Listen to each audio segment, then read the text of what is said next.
Right now, your traditional bank account is quietly draining your wealth. Most of us keep our hard-earned emergency cash or short-term goals in standard savings accounts at traditional neighborhood banks.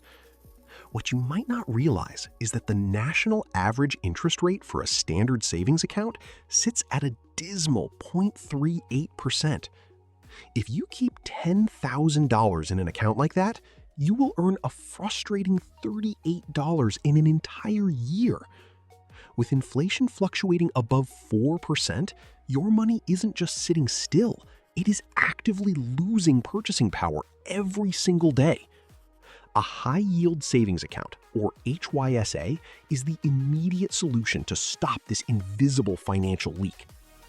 The primary benefit of a high-yield savings account is an exponentially higher interest rate, often reaching between 3.5 to over 4% APY.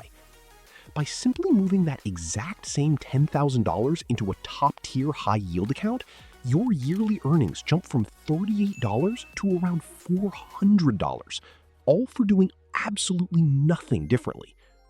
This profit is driven by daily compounding interest, meaning the bank pays you interest on your original balance and on the interest you've already earned. It creates a snowball effect of pure passive income, turning your static emergency fund into an active wealth-building tool that protects your capital against the rising cost of living. Some people hesitate because they assume higher returns mean higher risk, but high-yield savings accounts are completely safe. When you choose an online bank backed by the Federal Deposit Insurance Corporation, or FDIC, your money is legally protected by the federal government up to $250,000 per depositor. Unlike investing in the stock market or locking your funds away in a certificate of deposit, an HYSA offers total liquidity. Your money remains completely accessible,